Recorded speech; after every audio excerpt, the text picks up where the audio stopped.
नमस्कार दोस्तों, राधे। मित्रों, आज हम आपको एक डेमो क्लास के बारे में बताने जा रहे हैं। मित्रों, हमारे यहाँ ज्योतिष पंचांग पे, ज्योतिष केंद्र पे ज्योतिष की क्लासेस चलती हैं। Basic class, basic, advance, advance research level तक की क्लासेस चलती हैं। इसी तहत पे आज हम आपको एक रेमेडी को ज्योतिष के अकॉर्डिंग कैसे देखा जाता है।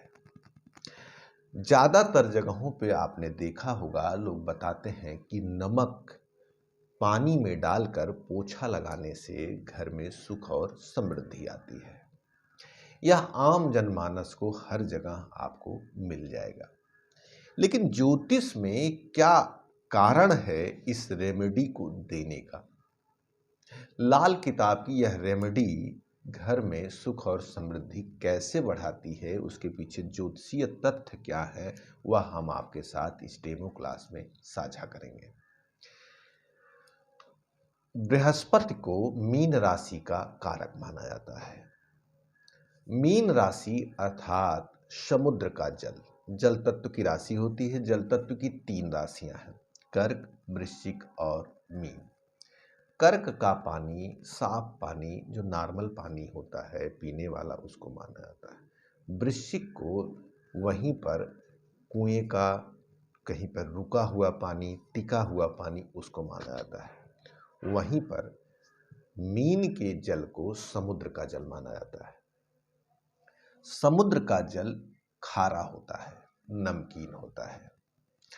जब हम पानी में नमक डालते हैं तो वह पानी अब मीन राशि अर्थात समुद्र के पानी के रूप में परिवर्तित हो चुका है।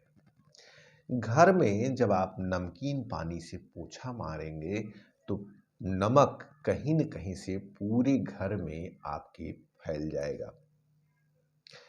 उसके बाद जब आप उस पर चलना शुरू करेंगे, सफेद नमक अर्थात मीन राशि पर चलने से शुक्र आपका उच्च का हो जाएगा।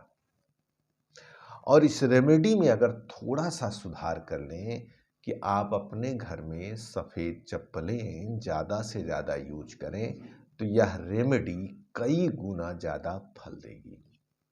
यहाँ पर सफ़ेद एकदम क्रीम की तरह होना चाहिए। यह क्रीम सफ़ेद कहाँ से आया? यह क्रीम सफ़ेद शुक्र का प्रतीक है। अर्थात नीचे फर्श पर मीन राशि, समुद्री जल, आपके पैरों का शुक्र दोनों मिले तो शुक्र मीन में उच्च का होता है। ज्योतिष के अनुसार शुक्र को लक्ष्मी का कारक माना जाता है। जिन घरों में आर्थिक समस्या बहुत दिनों से चली आ रही है, उन लोगों को चाहिए कि घर में रोज नमक से पोछा लगाएं। लेकिन इस पोछा लगाने के बाद पैर में सफ़ेद कलर का जुराब अर्थात मोजा हो, सफ़ेद कलर की चप्पल हो, सफ़ेद कलर का जूता हो, तब यह रेमेडी पूरी होकर पूरा फल प्रदान करती है।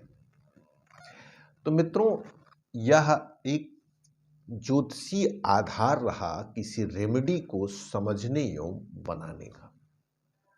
हमारी क्लास में इसी तरह से सभी रेमेडी या सभी योगों के बीच में कार्य कारक का संबंध बताया जाता है। इस संबंध बताने में स्टूडेंट को चीज़ें याद भी हो जाती हैं और उसके लॉजिक को समझने से वह उनको आगे नई रेमेडी बनाने में सहयोग प्रदान करती है। अब जैसे एक दूसरी रेमेडी आए दिन लोग यूज करते हैं, नदियों में बहते पानी में दीपक जलाना। अग्नि तत्व अर्थात 3 राशियां होती हैं, मेष, सिंह और धनु राशि। मेष वायु तत्व प्रधान राशि है, जिसमें एक ऐसी वायु है जो अग्नि को जंगल की तरह फैलाती है। मतलब खूब तेज और बड़ी वायु, मतलब अग्नि है। दूसरी अग्नि आपके चूल्हे की अग्नि है। तीसरी अग्नि, अच्छा, जिसको मूवेबल, जैसे दीपक हुआ, चिराग हुआ, जिसको हाथ में लेकर कहीं भी आना जाना होता है। तो ये जो हाथ में लेकर टहलने वाली अग्नि है, यह धनु की अग्नि है। धनु जिसका स्वामी बृहस्पति होता है। हमने आपको थोड़ी देर बताया कि जल एक नदी का जल है, बहता हुआ जल, एक कुएं का जल है, एक समुद्र का जल है। तो जो कर्क राशि है वह बहता हुआ जल है, अर्थात नदियों का जल है। जब हम दीपक अर्थात धनु राशि बृहस्पति को ले जाकर नदी में प्रवाहित करते हैं, अर्थात वृष राशि में, कर्क राशि में रखते हैं, तो बृहस्पति उच्च का कहाँ होता है? कर्क राशि में उच्च का होता है। तो इस अवस्था में आपकी कुंडली में बृहस्पति कहीं भी होगा, वह अपने शुभ फल प्रदान करना शुरू करेगा। बृहस्पति को विवाह का कारक, बृहस्पति को धन का कारक, बृहस्पति को संतान का कारक, बृहस्पति को घर, जितनी भी पॉजिटिव चीजें हैं बृहस्पति में पाई जाती हैं। क्यों? क्योंकि ग्रहों में बृहस्पति को सबसे शुभ ग्रह माना जाता है। तो मित्रों, आपको इस डेमो क्लास के माध्यम से आने वाले समय में जो हमारी क्लासेस चलने वाली है उसमें कैसे पढ़ाया जाएगा, क्या पढ़ाया जाएगा, इन सब चीज़ों के बारे में विधिवत जानकारी दी जाएगी। ज्योतिष एक गणितीय और तर्क के आधारित विषय है।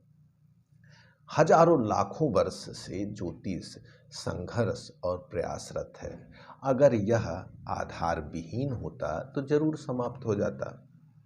इस नाते ज्योतिष के लॉजिकल चीज़ों को समझने के लिए आप हमारी क्लास में आइए। बड़ी मामूली फीस हमने रखी है और एक लंबा ड्यूरेशन रखा है, जिससे आपको बेसिक या एडवांस या रिसर्च लेवल पे आपको बात करनी हो, सीखना हो, तो आप हमारी क्लास में आ सकते हैं।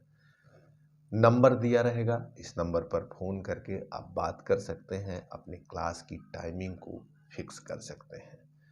नमस्कार, श्री राधे।